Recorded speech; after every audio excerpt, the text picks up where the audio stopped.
Good morning class. मैं Kuldeep sir Jha classes के YouTube channel पर आप सभी का स्वागत करते हैं। हमारा लास्ट टॉपिक क्या चल रहा है बेटा? परसेंटेज चल रहा है। सही है, हमने अभी परसेंटेज का एक टॉपिक किया है, मतलब एक पार्ट पढ़ा है, एक क्लास की है।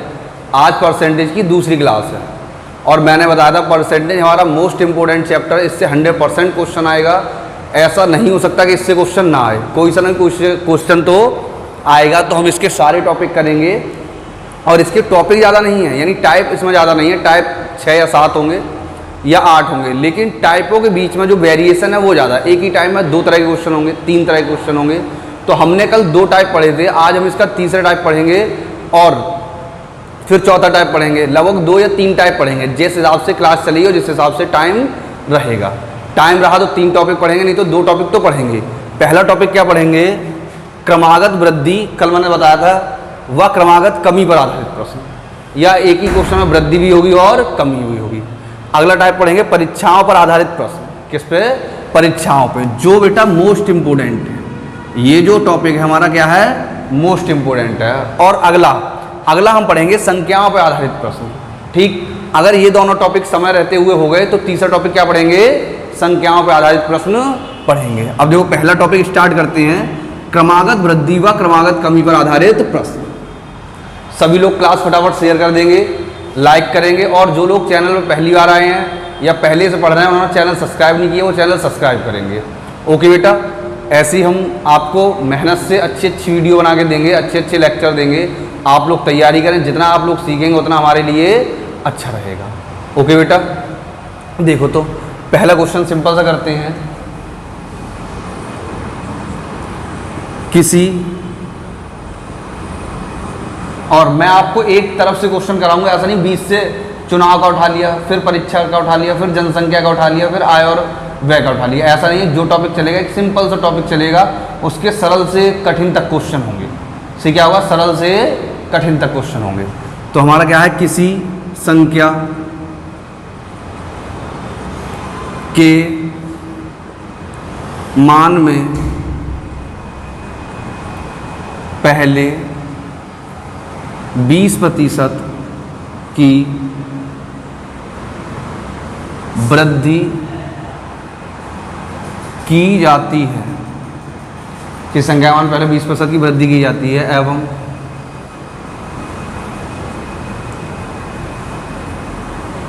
बढ़े हुए मान में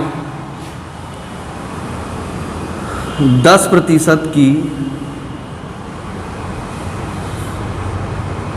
कमी की जाती है। तो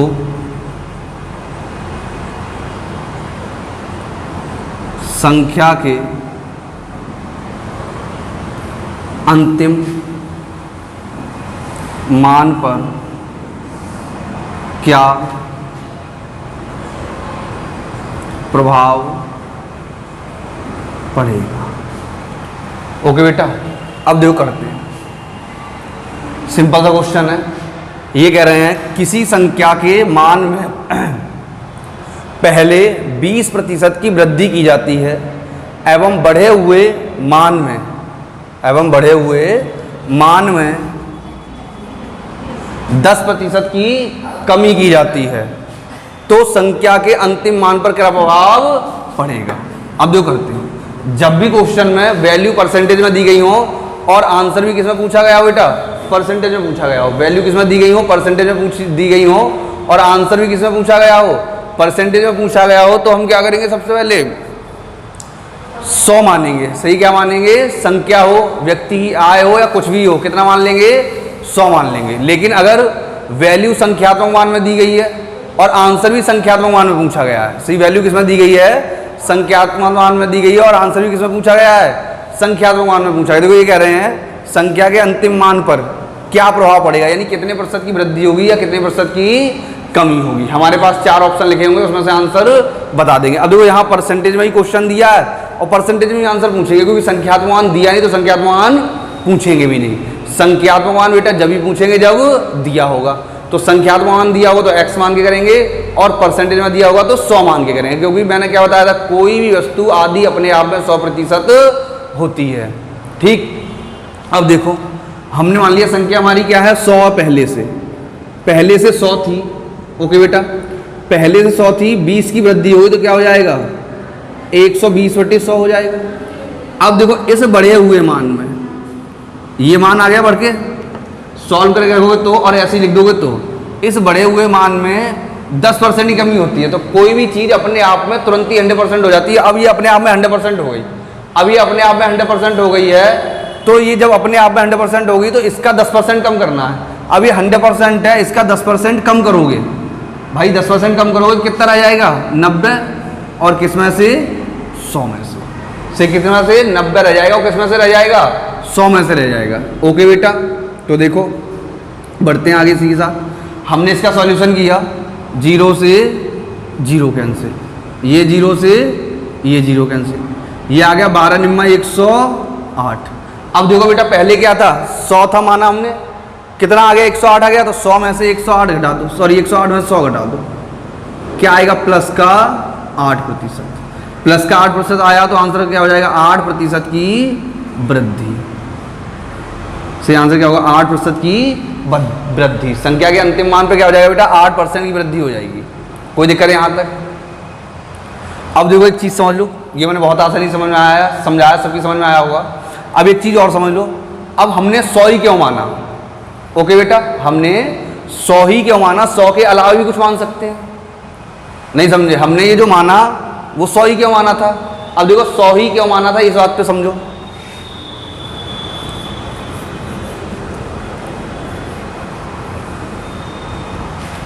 अगर हम 200 माने, कितना माने 200, हमने मान लिया संख्या हमारी 200 है, तो 200 गुणा पहले 20 की वृद्धि हुई है तो 120/100 इंटू फिर 10 की कमी हुई है तो 90/100। ऐसा ही तो होगा बेटा, 0 से 0 कैंसिल, ये 0 से 0 कैंसिल, 12 निम्मा 108 दूनी 216। पहली संख्या तुम्हारी 200 थी, बढ़ के 216 हो गई, तो कितने की वृद्धि हो गई 16 की हो गई। अभी हमारा 8 आया था तो हमने सीधा सीधा 8% लिख दिया था, प्लस का 8 आया था तो हमने क्या लिख दिया था 8% लिख दिया था। लेकिन यहाँ 8 सॉरी यहाँ 16% नहीं लिख सकते, यहाँ क्या नहीं लिख सकते 16% नहीं लिख सकते, क्योंकि परसेंट की गणना 100 पे करते हैं। और यहाँ हमने वस्तु क्या मानी है, वस्तु का मान, संख्या का मान हमने क्या माना है 200 माना है, तो 200 पे पहले गणना करेंगे नहीं करेंगे, तो कितने परसेंट की वृद्धि हुई है, तो परसेंट वृद्धि निकालेंगे तो क्या हो जाएगा वृद्धि बटे कुल वैल्यू इंटू का 100। 0 से 0 कैंसिल, 2 से 8 कैंसिल, तो क्या आ गया बेटा 8%। अगर हम 100 के अलावा कुछ भी और मानेंगे तो इतनी कैलकुलेशन हमें एक्स्ट्रा में करनी पड़ेगी, लेकिन हम 100 मान के चलेंगे तो ये कैलकुलेशन हमें करने की ज़रूरत नहीं है, क्योंकि प्रतिशत वैल्यू हमेशा 100 पे ही बढ़ती है और 100 पे ही घटती है, तो हम हमेशा पहले से ही 100 मान के चलेंगे। अगला क्वेश्चन देखो,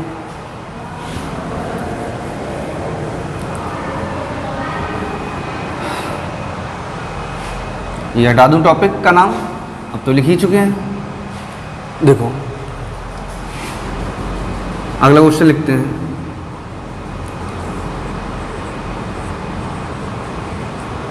राम की आय में पहले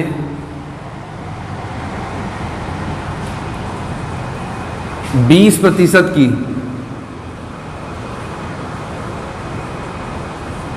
कमी की जाती है एवं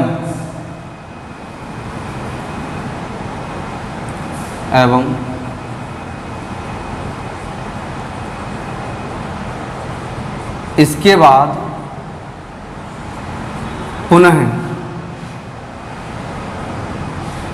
बाद पुनः आय में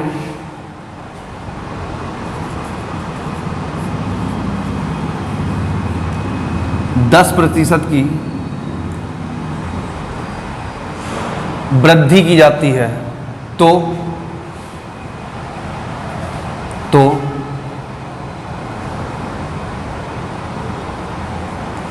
राम की की जाती है, तो राम की अंतिम आय पर क्या प्रभाव पड़ेगा। देखो बेटा सेम क्वेश्चन है। अब हम क्या करेंगे, इसका सॉल्यूशन करेंगे। तो देखो ये कह रहे हैं राम की आय में पहले 20% की कमी की जाती है। कितनी कमी की जाती है? 20% की कमी की जाती है एवं इसके बाद पुनः आय में 10% की वृद्धि की जाती है। पहले कम कर दी गई 20%, अब 20% जो कम होने के बाद मिली है उसमें क्या किया गया, पुनः 10% की वृद्धि की जाती है। तो अंतिम आय पर क्या प्रभाव पड़ेगा, यानी उसकी अंतिम आय जो होगी, यानी अब जो वर्तमान में आय होगी वो कितना बढ़ गई होगी या कितना घट गई होगी, यानी कितने % बढ़ गई होगी या कितने % कम हो गई होगी। तो देखो हमने पहले से मान लिया राम की आय क्या होगी, 100% होगी या 100 रुपये होगी। राम की आय 100 होगी, 100 में कितनी पहले कमी हुई है, 20 की कमी हुई है। सही बेटा, 20 की कमी हुई तो हम क्या लिखेंगे 100 इंटू 120/100। सही, कमी हुई है तो क्या करेंगे, घटाएंगे तो 80/100, 100 इंटू 80/100। फिर क्या है, पुनः 10% की वृद्धि हो गई है। 10% की वृद्धि हो गई है तो हम क्या करेंगे, इसमें 10% की वृद्धि हुई है तो 10% बढ़ा देंगे तो 110/100। 100 से 100 कैंसिल, 0 से 0 कैंसिल, 11×8 = 88। पहले हम इनकी आय 100 रुपये थी, हमने राम की आय कितनी मानी थी, माना 100 रुपये थी, 100 रुपये थी और घट के 88 रह गई। तो क्या हुआ, 100 - 88 जो प्राप्त होगा उसमें से ही हमेशा घटाएंगे। 100 - 88 का मतलब है -12। माइनस का आया है तो इसका मतलब क्या हो जाएगा, कमी, और प्लस का आता तो क्या हो जाता, वृद्धि। तो आंसर हो जाएगा 12% की कमी। आंसर में कहीं प्लस माइनस नहीं लिखा होगा, आंसर में वृद्धि और कमी लिखा होगा। बेटा क्या लिखा होगा, वृद्धि और कमी। तो क्या हो जाएगा, 12% की कमी। आया क्वेश्चन समझ में? अगला लिखते हैं, एक और अच्छा सा क्वेश्चन देखें क्या करते हैं हम। अगला सा क्वेश्चन करते हैं,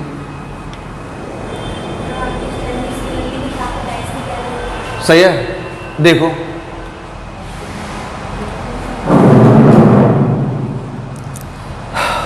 अच्छा सा क्वेश्चन लिखते हैं एक और। किसी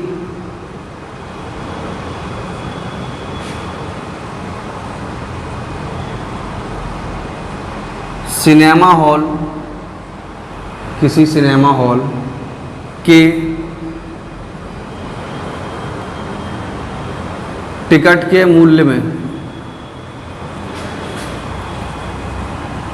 किसी सिनेमा हॉल के टिकट के मूल्य में 25% की वृद्धि की जाती है। 25% की वृद्धि की जाती है एवं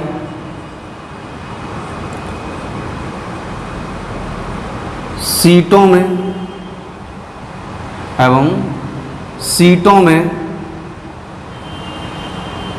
20% की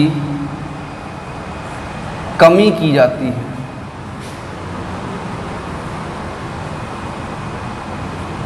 सही है, किसी सिनेमा हॉल के टिकट के मूल्य में 25% की वृद्धि की जाती है एवं सीटों में 20% की कमी की जाती है।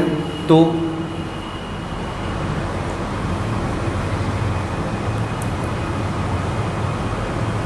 सिनेमा हॉल की आय में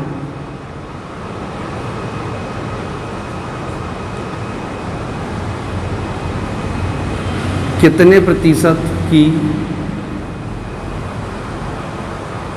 वृद्धि व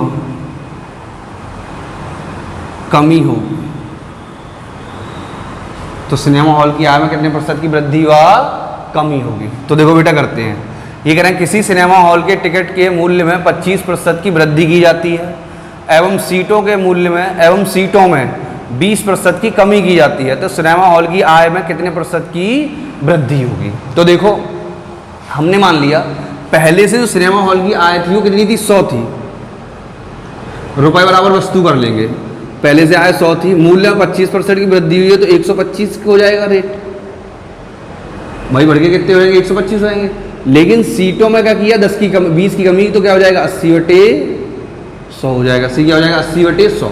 अब देखो 100 इंटू 125/100 इंटू 100/80, सॉरी 80/100, 100 से 100 कैंसिल, 25 पंजे 125 और 25 सौ 100, 4 दूनी 8, 20 पंजे कितना आ गया 100 आ गया। अब देखो पहले क्या माना था, आय 100 मानी थी और सॉल्व करने के बाद आगे आ गई 100 आ गई, यानी ऐसा करने पर क्या होगा, कोई चेंज नहीं होगा, यानी क्या रहेगा आंसर अपरिवर्तित, या आय पर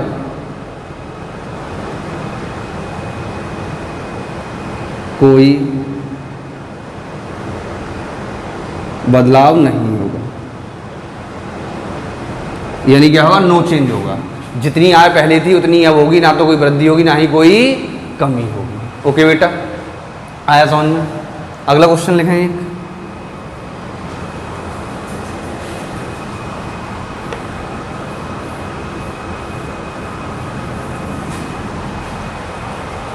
देखें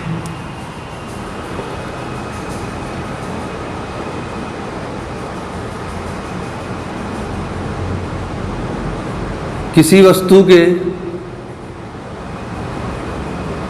मूल्य में पहले 20% की वृद्धि एवं 20% की कमी की जाती है। इस प्रकार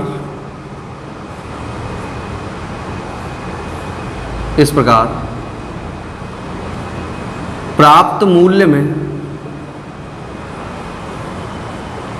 एक बार पुनः 20% की वृद्धि एवं 20% की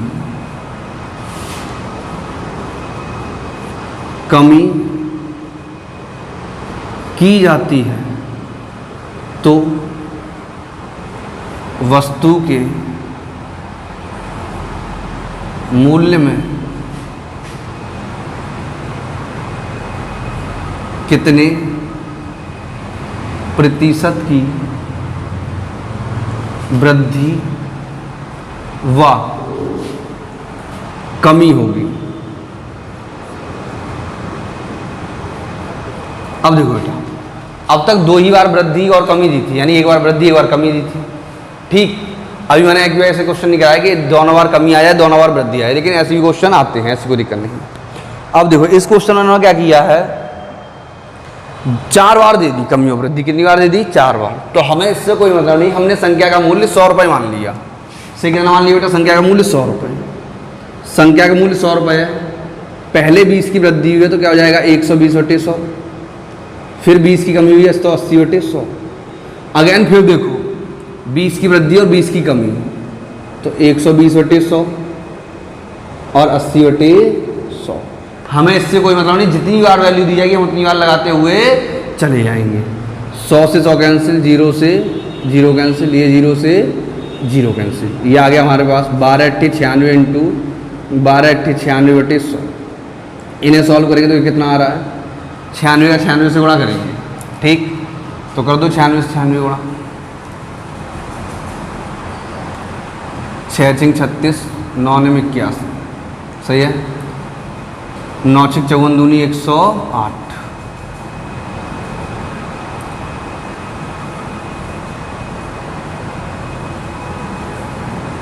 ये आ गया 9216 से कितना आएगा 9216/100, तो ये आ गया हमारा 92.16 से क्या आ जाएगा बेटा 92.16।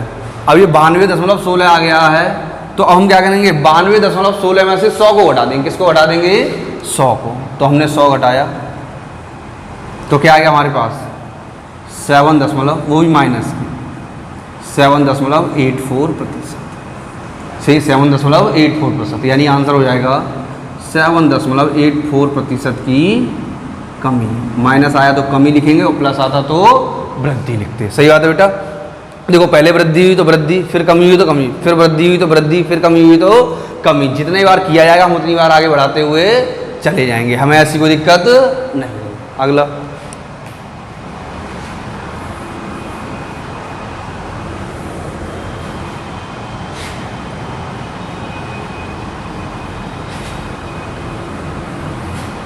देखो,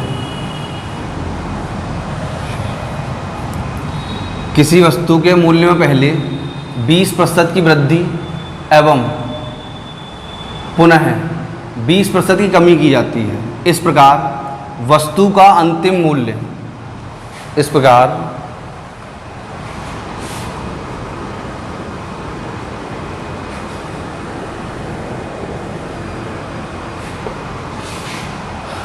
प्रकार वस्तु का अंतिम मूल्य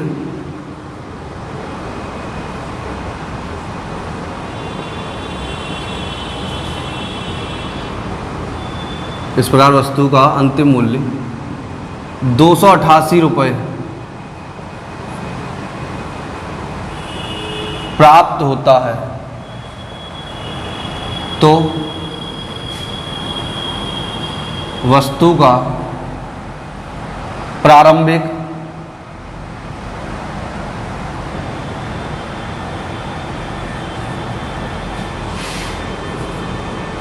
मूल्य ज्ञात करें।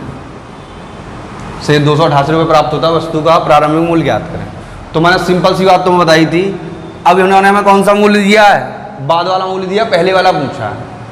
तो हमने क्या मान लिया? माना प्रारंभिक मूल्य बराबर x,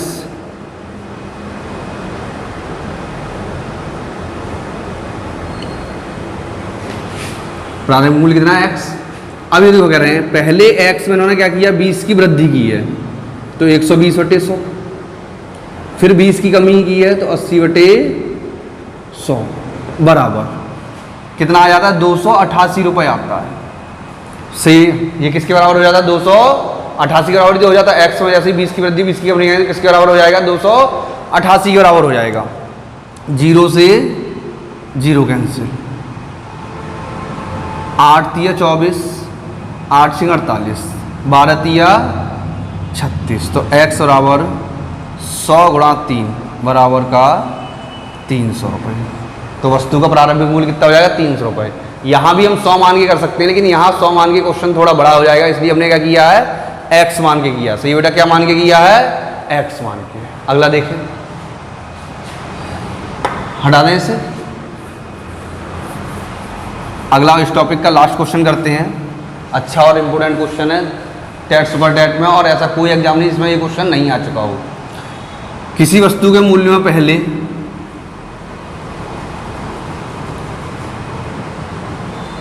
R% की वृद्धि एवं पुनः R% की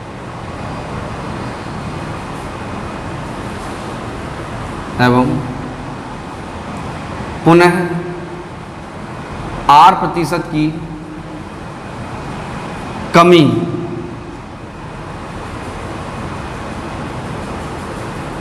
की जाती है। इस प्रकार किसी वस्तु के मूल्य में पहले R% की वृद्धि एवं पुनः R% की कमी की जाती है। इस प्रकार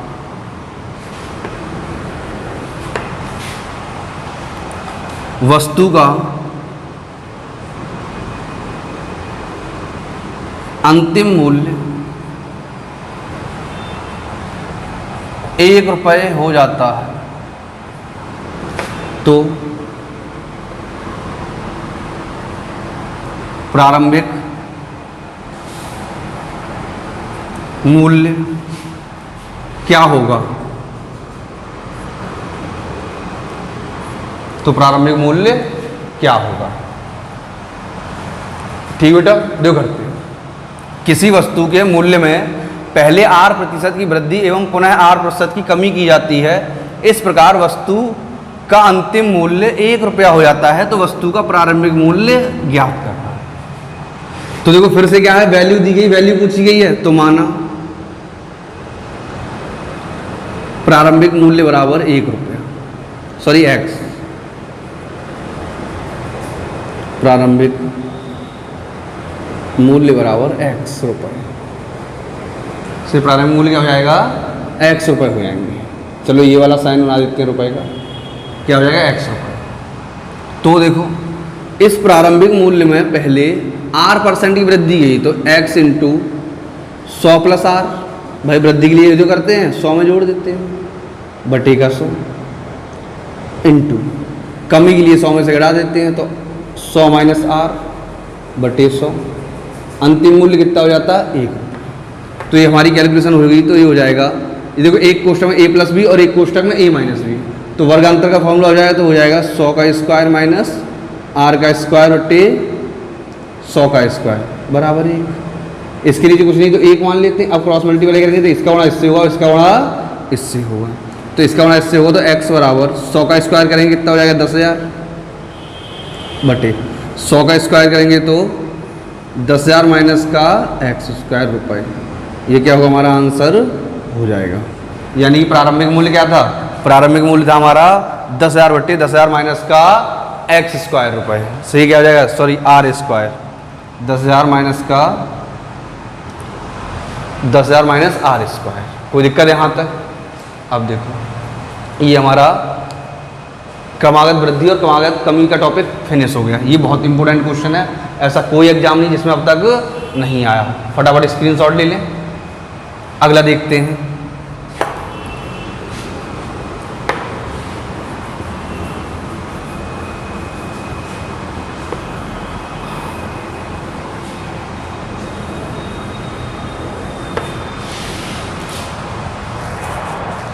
अगला टाइप चेंज करते हैं। ओके बेटा, नेक्स्ट टाइप पढ़ते हैं। क्या है हमारा,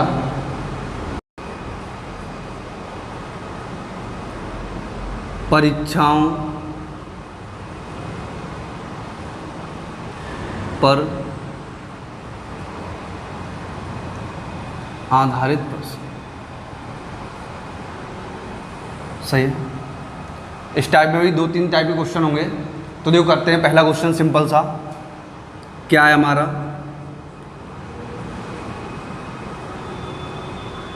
किसी परीक्षा में 52% छात्र गणित एवं 42% छात्र अंग्रेजी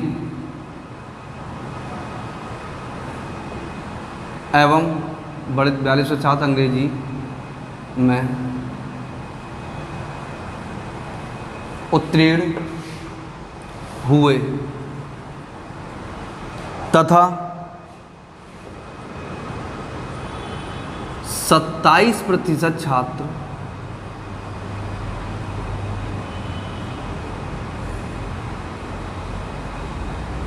दोनों विषय में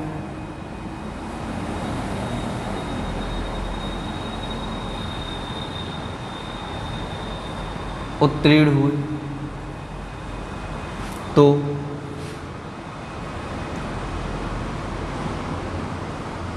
दोनों विषय में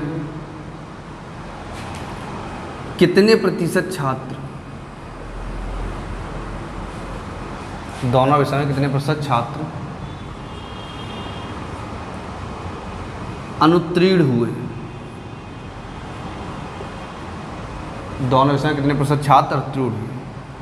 देखो बेटा, ये कह रहे हैं किसी परीक्षा में 52% छात्र एक सब्जेक्ट यानी गणित में उत्तीर्ण हुए और 42% छात्र यानी दूसरे सब्जेक्ट में उत्तीर्ण हुए यानी कि अंग्रेजी में उत्तीर्ण हुए, और 27% छात्र दोनों विषय में उत्तीर्ण हुए, तो दोनों में अनुत्तीर्ण का प्रतिशत पूछा है। तो जब भी इस टाइप का क्वेश्चन आएगा तो सबसे पहले डायग्राम वाले तरीके से करेंगे। 2 गोले बना देंगे, यानी 2 सब्जेक्ट हो गए, ये पहला सब्जेक्ट हो गया, ये दूसरा सब्जेक्ट। फिर ये देखेंगे कि पूरे क्वेश्चन में कॉमन वैल्यू क्या है। कॉमन वैल्यू का मतलब दोनों में पास हैं, दोनों में फेल हैं। तो हमने क्या देखा, दोनों में पास हैं, दोनों विषय में उत्तीर्ण हैं, और दोनों विषय में कितने उत्तीर्ण हैं, 27। कितने उत्तीर्ण हैं, 27 उत्तीर्ण हैं। दोनों में उत्तीर्ण हो, कितने उत्तीर्ण हैं, 27 उत्तीर्ण है। तो दोनों की वैल्यू यहाँ लिख देंगे 27%। और क्या है, दोनों में पास। सही है। अब देखो मैथ के पास देखो कितने हैं, मैथ में पास यानी गणित में 52% पास है। अब ये पूरा का पूरा सर्किल गणित का ही तो होगा। अगर मैं इस वाली लकीर को हटा दूं तो ये पूरा का पूरा सर्किल क्या है बेटा, गणित का। यानी एक कमरा है, इसमें केवल गणित के छात्र बैठेंगे, जो गणित में पास हैं वही तो बैठेंगे। अब गणित में केवल पास बैठेंगे तो हमने क्या देखा, इसमें 27 पहले से ही बैठी हैं और टोटल 52 बैठनी है। 27 पहले से ही बैठी हैं तो 52 में से 27 घटा दो, लो कितना बचेगा, 25 बचेगा। 12 में से 7 गए 5 और 4 में से 2 गए 2, कितने बचे 2, यानी 25% और बची बैठने के लिए, तो 25 हमने बिठा दी। अब देखो 27 और 25 कितने हो गए, 52, यानी गणित में कितने पास हो गए, 52% छात्र गणित में पास हो गए। अब आई दूसरे सब्जेक्ट की बात, यानी कि अंग्रेजी। तो अंग्रेजी में कितने पास होंगे, ठीक, यानी कि अंग्रेजी में पास। इंग्लिश में सही है, तो इंग्लिश में कितने पास होंगे, इंग्लिश में टोटल 52% पास हैं। 52 में से क्या हुआ बेटा, 27% यहाँ आ गए, तो कितने बच्चे होंगे, 15%। ओके, कितने बच्चे होंगे, 15%। ये तीनों जोड़ दो तो कुल पास यानी कुल उत्तीर्ण बराबर, चलो उत्तीर्ण लिखे देते हैं, कुल उत्तीर्ण बराबर 25% प्लस 15% प्लस 27%। ओके बेटा, 25%, 15% और 27%। तो देखो 25, 15, 27 टोटल कितना आ जाएगा हमारा, 7, 5, 12, 7, 5, 12, 5, 17 की 7 हासिल 1, 2, 1, 3 और 2, 5 और 1, 6। 67% तो क्या हो गए हमारे पास हो गए, 67% क्या हो गए पास। अब कोई चीज़ अपने आप में 100% होती है तो पास 67, तो अनुत्तीर्ण यानी फेल कितने होंगे, अनुत्तीर्ण बराबर टोटल 100% थे जिसमें 67% पास हो गए, तो कितने फेल होंगे दोनों विषय में, 100 में से 67 घटा दो यानी कि 33%। कुल जो अनुत्तीर्ण होंगे वो कितने होंगे बेटा, 33% अनुत्तीर्ण होंगे। तो जब भी इस टाइप का क्वेश्चन आएगा तो क्या करेंगे, सबसे पहले ये देखेंगे कि दोनों में, सबसे पहले क्या देखेंगे, सबसे पहले ये देखेंगे किसी परीक्षा में 52% छात्र गणित में एवं 42% छात्र अंग्रेजी में उत्तीर्ण हुए तथा 27% छात्र दोनों विषय में अनुत्तीर्ण हुए, तो दोनों विषय में कितने प्रतिशत छात्र उत्तीर्ण हुए। तो हम क्या करेंगे, सबसे पहले हम क्या काम करेंगे, ये देखेंगे कि दोनों विषय में कितने अनुत्तीर्ण हैं, कितने उत्तीर्ण हैं। तो दोनों विषय में कितने उत्तीर्ण हैं, 27। जो दोनों सब्जेक्ट में दिया होगा उसी के हिसाब से क्वेश्चन को आगे बढ़ा देंगे। अगला क्वेश्चन पढ़ते हैं, देखो सिंपल सा।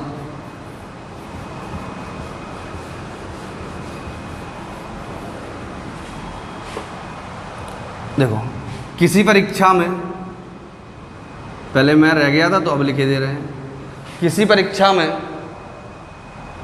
35% छात्र गणित में एवं 25% छात्र विज्ञान में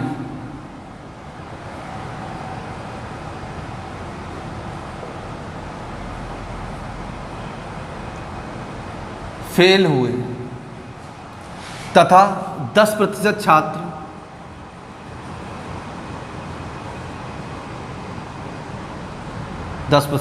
दोनों विषय में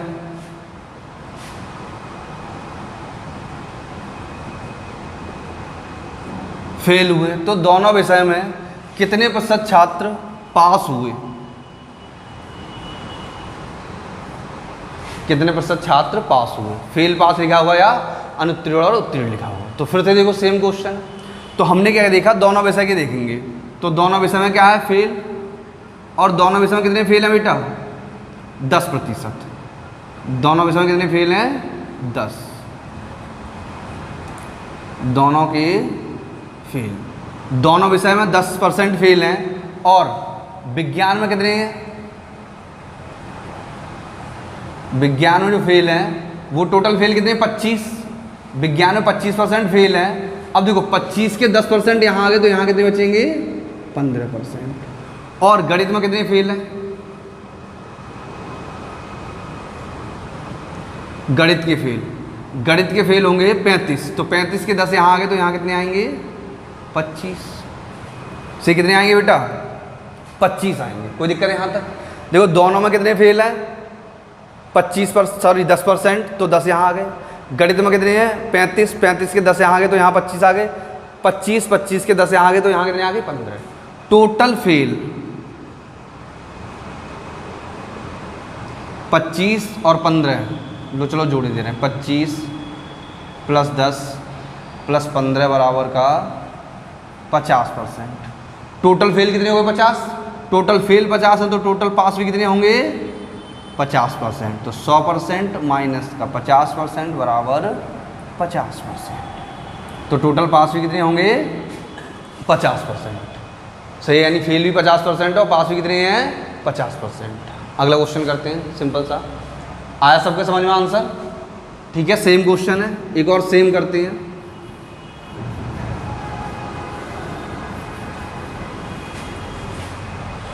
देखो करते हैं। किसी परीक्षा में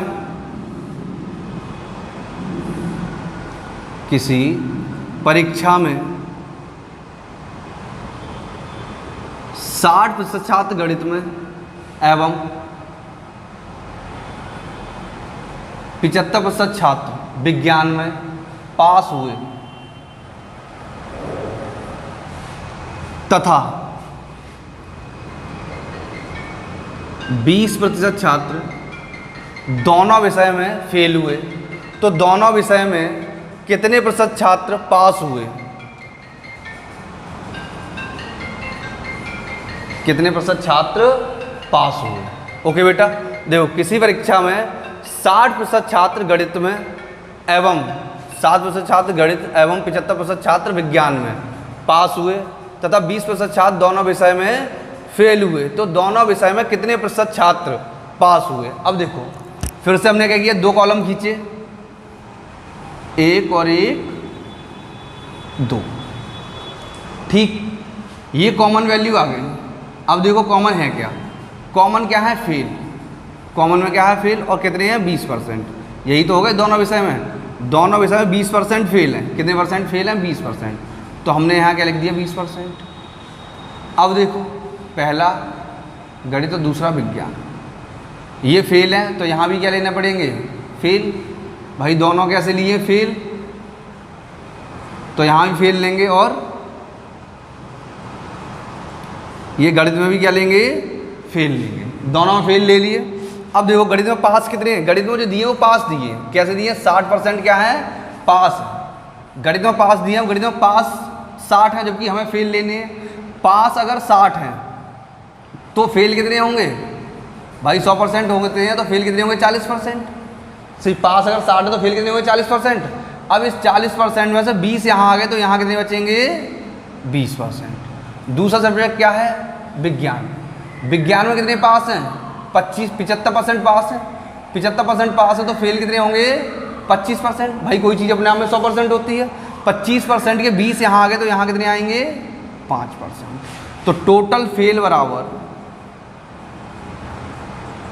सही है बेटा, टोटल फेल बराबर हो जाएंगे 20 + 20 + 5 बराबर का 45%। तो टोटल पास बराबर, F का मतलब फेल, P का मतलब पास, तो टोटल पास बराबर 100 माइनस का 45%। 100% क्योंकि कोई भी चीज़ अपने आप में 100% होती है। 100% माइनस 45% बराबर का 55%। सही क्या होगा बेटा? 55%। सही क्या होगा? 55%। आया समझ में? देखो सबसे पहले हमने क्या लिया? हमने लिया कितने फेल होंगे, यानी टोटल फेल, क्योंकि दोनों के फेल दिए तो हमने दोनों के फेल ले लिए 20%। अब मैंने तुम्हें क्या बताया था, क्वेश्चन हमेशा उस कंडीशन से चलेगा जो कंडीशन हमें दोनों की दी होगी। तो दोनों के फेल दिए तो दोनों के फेल ले लिए। और पहले वाले में 60 पास है तो फेल कितने होंगे? 40। 40 फेल है तो 40 के 20 यहाँ आ गए तो यहाँ कितने आएंगे? 20। दूसरे में 75 पास है तो फेल कितने होंगे? 25। 25 के 20 आ गए यहाँ तो यहाँ कितने आएंगे? 5। तो टोटल फेल बराबर 20% + 20% बराबर 5 बराबर 45%। तो टोटल पास बराबर 100% माइनस 45% बराबर 55%। नोट करें।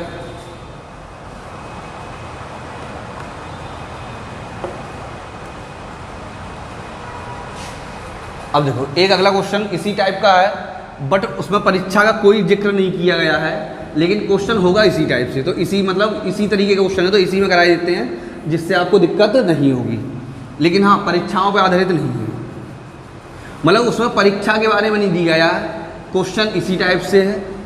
देखो क्या है क्वेश्चन, अच्छा सा क्वेश्चन है, बढ़िया क्वेश्चन है, करते हैं।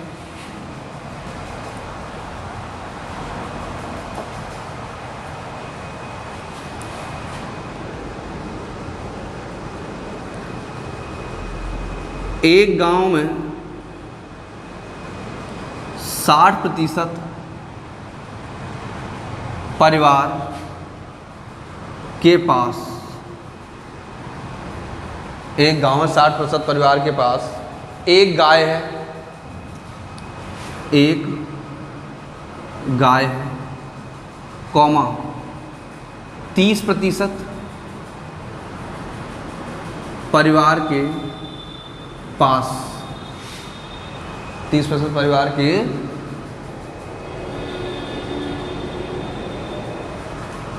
पास एक भैंस है,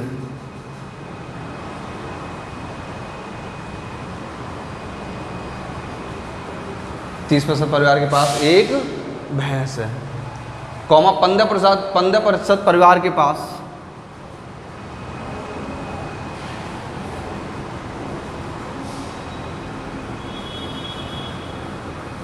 परिवार के पास एक गाय और एक भैंस दोनों हैं। एक गाय और एक भैंस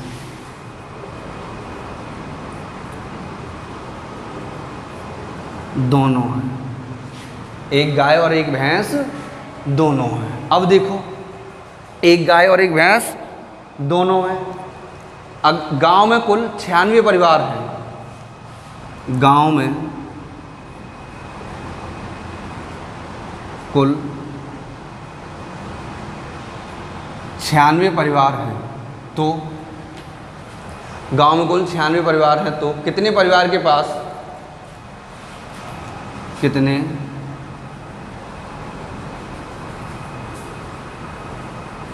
परिवार के पास ना तो एक भैंस और ना ही एक गाय है। सही। अब देखो परीक्षाओं पे आधारित तो नहीं है क्वेश्चन, लेकिन सेम उसी टाइप का क्वेश्चन है। ओके बेटा, परीक्षाओं पे आधारित नहीं, लेकिन क्या है, सेम उसी टाइप का क्वेश्चन है। तो हम करते हैं, देखो हम करेंगे, आप भी लोग करेंगे, सब करेंगे और सब पढ़ेंगे, सब बढ़ेंगे। देखो ये कह रहे हैं एक गांव में 60% परिवार के पास एक गाय, एक गांव में 60% परिवार के पास एक गाय है, 30% परिवार के पास एक भैंस है, 15% परिवार के पास एक गाय और एक भैंस दोनों हैं। सही है, दोनों हैं, क्या हैं, दोनों हैं। तो दोनों हैं वाली कंडीशन से करेंगे। देखो ये हो गया गाय वाला कॉलम और ये भैंस,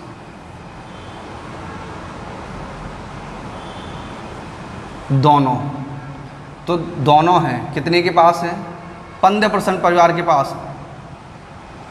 अब देखो गाय 60% परिवार के पास है, 60 में से 15 यहाँ आ गए, तो यहाँ कितने बच्चे होंगे, 45%। 45 और 15 कितना हो जाएगा, 60। अब देखो भैंस 30% परिवार के पास है, तो 15 यहाँ आ गए, यहाँ कितना आ जाएगा, 15%। सही है।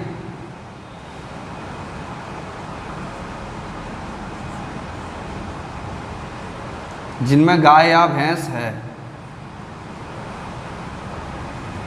वो परिवार बराबर 45% प्लस 15% प्लस 15%। से 45% प्लस 15% प्लस 15% टोटल हो जाएगा 30 75%, क्या हो जाएगा 75%। 75% लोग ऐसे हैं जिनके पास या तो एक गाय होगी या एक भैंस होगी। अब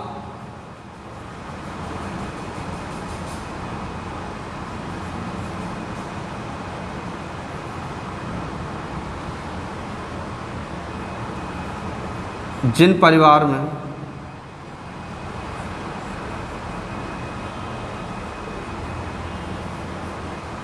भैंस और गाय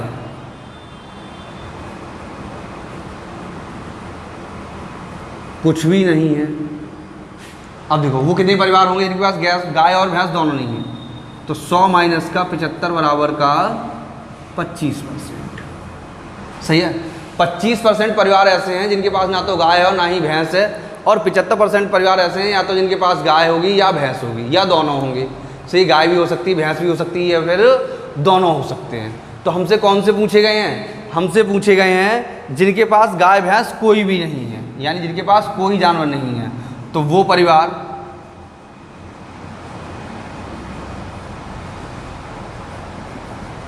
जिनके पास कोई जानवर नहीं है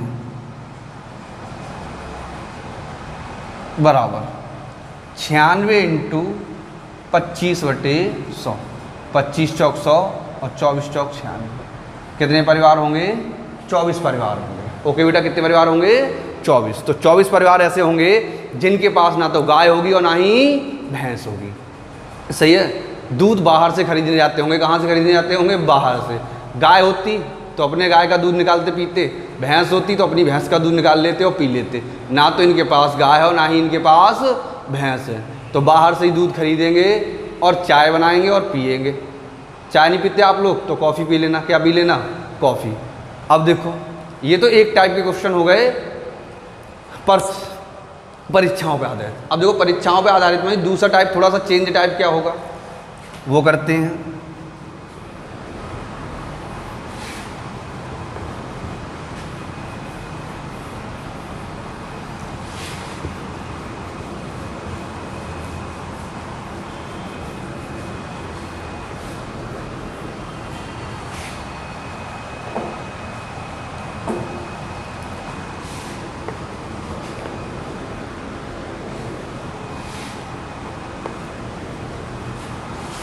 देखें, अच्छा क्वेश्चन है, स्टार लगा देना। करते हैं। देखो,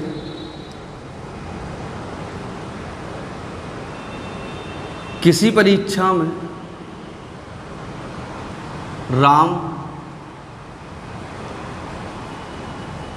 20%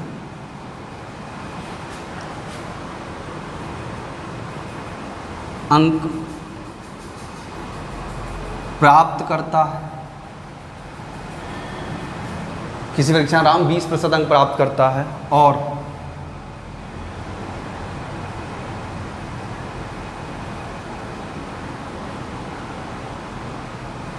तीस अंकों से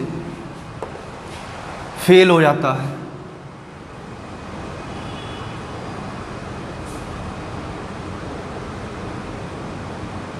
तीस अंकों से फेल हो जाता है। इसी परीक्षा में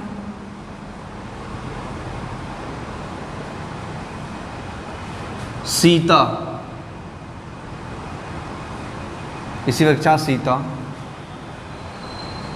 32% अंक प्राप्त करती है और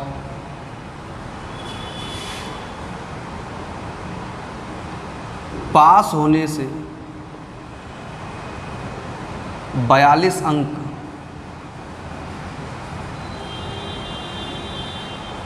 अधिक प्राप्त करती है।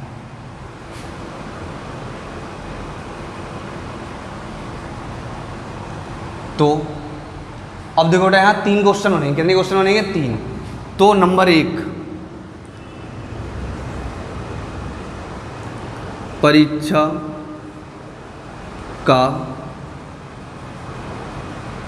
पूर्णांक ज्ञात करें। दूसरा क्वेश्चन, पास होने के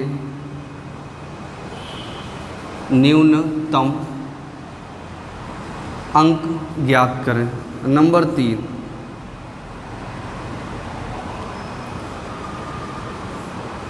पास होने का न्यूनतम प्रतिशत। सही है, कितने क्वेश्चन बनेंगे? 3। पहला क्वेश्चन क्या बनेगा? परीक्षा का पूर्णांक। दूसरा, पास होने के न्यूनतम अंक। तीसरा, पास होने का न्यूनतम प्रतिशत। ये 3 क्वेश्चन हमसे पूछे जाएंगे। अब कंडीशन क्या है? ये तीनों के तीनों क्वेश्चन एक ही बार में नहीं पूछे जाएंगे। अगर पेपर में क्वेश्चन आएगा तो एक बार में एक ही क्वेश्चन पूछा जाएगा।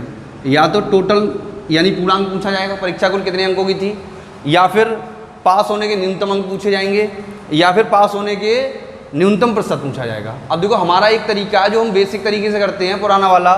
उसमें क्या है, पहले पूर्णांक निकालेंगे, तब पास होने के अंक निकालेंगे, और फिर पास होने का प्रतिशत निकालेंगे।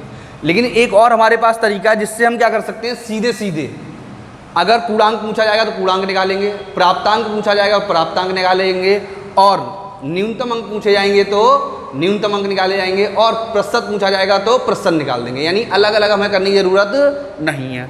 तो तरीका क्या है समझते हैं। जो ये कह रहे हैं, किसी परीक्षा में राम 20% अंक प्राप्त करता है, तो परीक्षा हमने मान ली 100% की होगी, माना।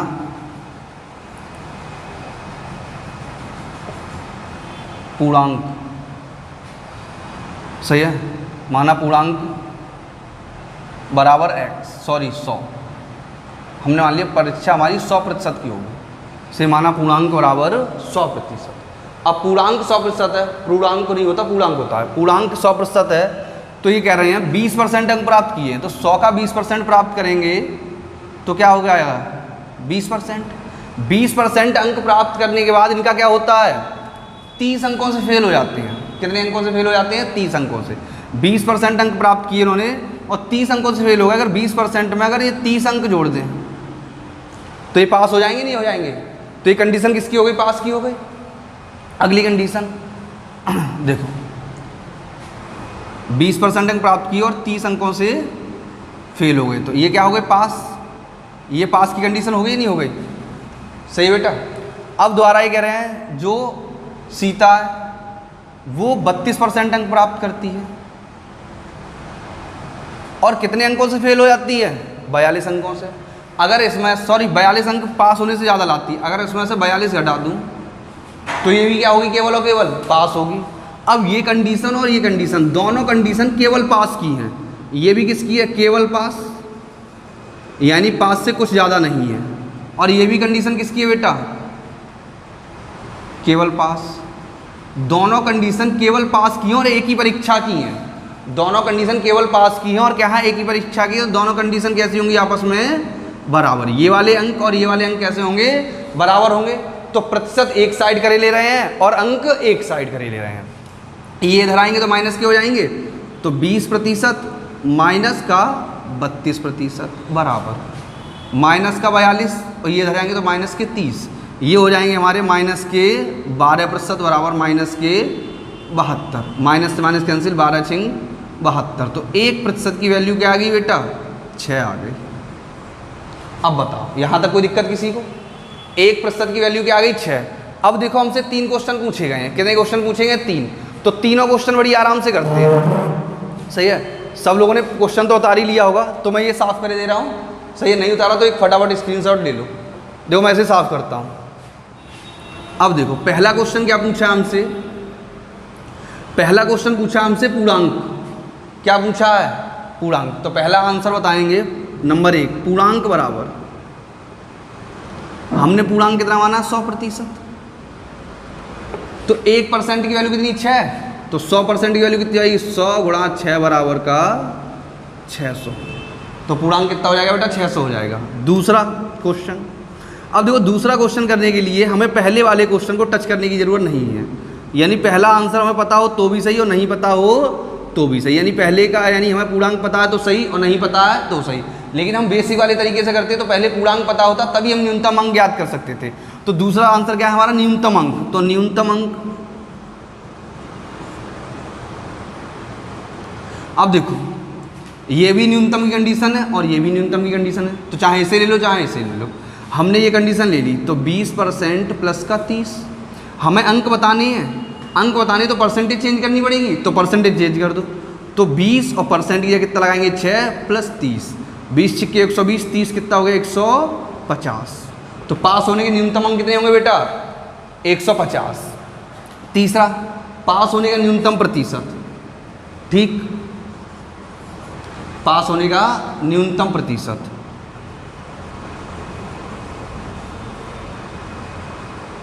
अब देखो न्यूनतम अंक हो गए, अब न्यूनतम प्रतिशत किसका पास होने का।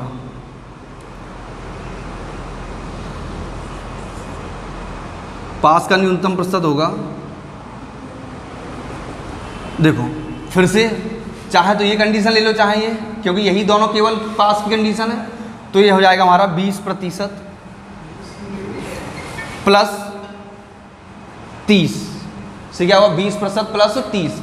अभी यहाँ अंक बनाने थे, यहाँ क्या बनाना प्रतिशत बनाना। सही क्या बनाना बेटा प्रतिशत बनाना। प्रतिशत बनाना तो क्या करेंगे अंकों में भाग देंगे 6 का, और वो किस में चेंज हो जाएंगे परसेंट में।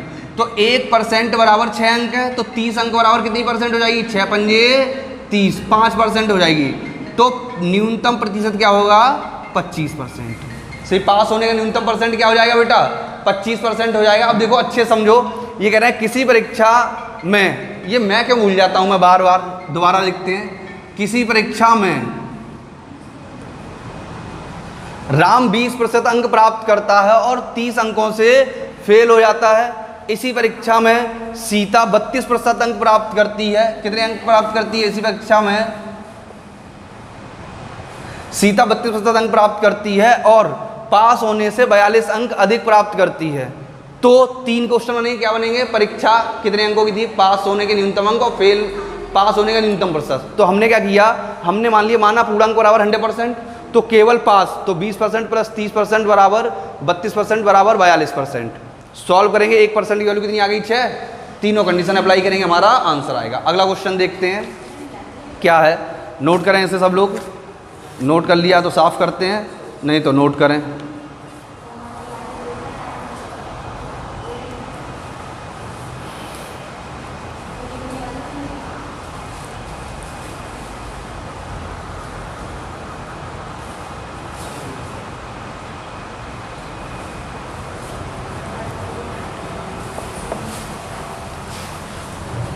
देखो अगला क्वेश्चन,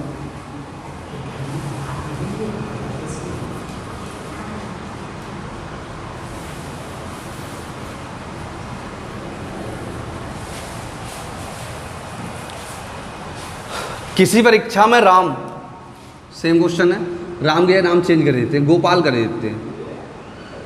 चलो जो तुम्हारे सबके नाम है वो नहीं करते, गोपाल करते हैं। किसी परीक्षा में गोपाल 25% अंक प्राप्त करता है और 210 अंकों से फेल हो जाता है। इसी परीक्षा में अजय 55% अंक प्राप्त करता है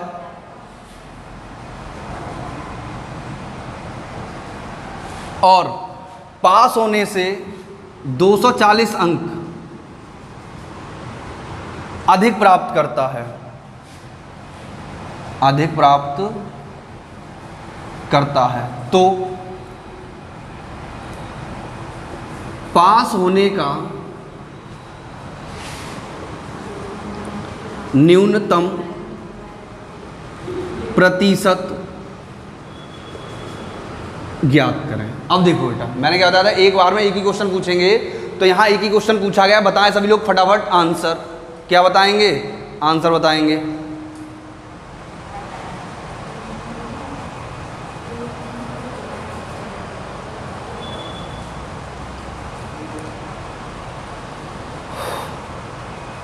सही देखो करते हैं, फिर वही कंडीशन माना पूर्णांक बराबर 100%। पूर्णांक से कोई मतलब नहीं, क्योंकि पूछा नहीं है फिर भी मान लेते हैं। माना पूर्णांक बराबर 100%, ठीक। अब पूर्णांक 100% है,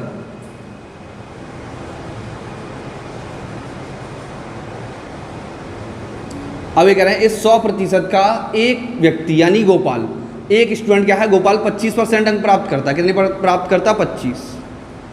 25% अंक प्राप्त करने के बाद ये जो लड़का है क्या करता है, 25% अंक प्राप्त करता है, उसके बाद भी 210 अंकों से फेल हो जाता है। 210 अंकों से फेल हो जाता है, यानी कि इन 25% अंकों में 210 अंक जोड़ दिए जाएं। कितने अंक जोड़ दिए जाएं?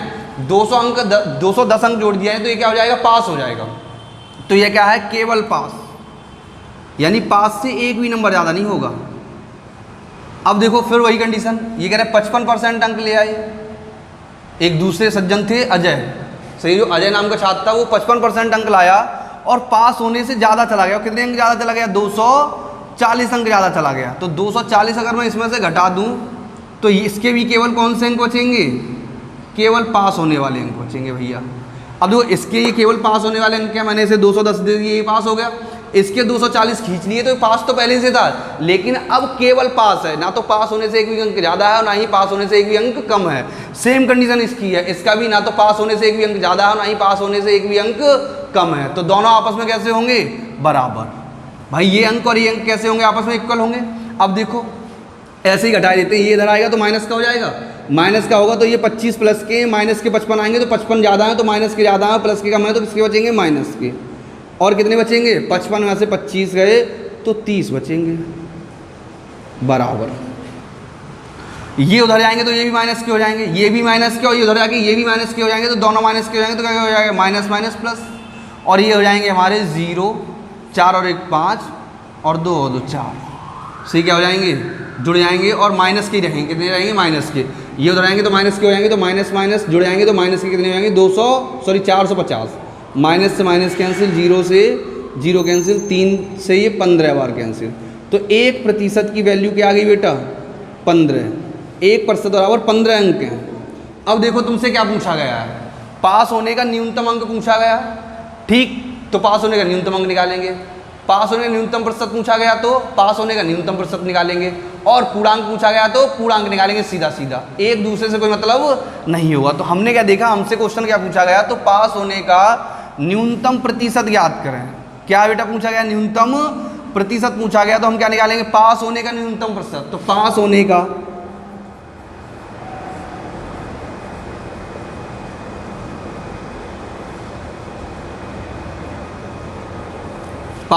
न्यूनतम प्रतिशत। अब देखो ये भी पास होने की कंडीशन है, तो चाहे तो इस वाली कंडीशन को ले लो और चाहे इस वाली कंडीशन को ले लो। तो हमने इस कंडीशन को लिया, 25% प्लस 210। अब देखो अंक बताने है, परसेंट बताना है, परसेंट बतानी है तो अंकों को परसेंट में चेंज कर दो। 1% बराबर हमारे कितनी है? 15 नंबर, ठीक। तो 210 अंक बराबर कितनी परसेंट हो जाएंगे? 15 का भाग दे दो, 15 × 15 कितने बचे? 6, 15 चौक 60, तो हो जाएगा तुम्हारा 5 और 4 9, 2 और 1 3, 39, 39%। यानी पास होने के लिए 39% अंक चाहिए। इससे छोटा, इससे सरल इसका कोई दूसरा तरीका नहीं है, ये इसका सबसे छोटा और सबसे सरल तरीका है। 1-2 क्वेश्चन और बचे हैं परीक्षाओं पे आधारित, वो हम कब करेंगे? कल अपने नेक्स्ट क्लास में करेंगे। सही, किस में करेंगे? नेक्स्ट क्लास में। सभी के सभी ऐसे क्वेश्चन है और पूरा परसेंटेज अच्छा टॉपिक है, हम पूरा परसेंटेज अच्छे से पढ़ेंगे और 100% 1, 2 या 3 तक क्वेश्चन आ सकते हैं। और परसेंटेज अच्छी होगी तो लाभानी भी अच्छा होगा, साधारण ब्याज भी अच्छी होगी और चक्रवृद्धि ब्याज भी अच्छा होगा। सभी लोग वीडियो शेयर करें, लाइक करें, और जो पहली बार चैनल पे आए हैं वो चैनल सब्सक्राइब करें, या जो बहुत दिन से देख रहे हैं उन्होंने सब्सक्राइब नहीं किया तो भैया सब्सक्राइब कर दें, कोई दिक्कत नहीं आ रही सब्सक्राइब करने में। सही है, कल मिलते हैं अपने अगले वीडियो में, तब तक के लिए मेहनत करते हैं तुम भी और मैं भी। ठीक है बेटा।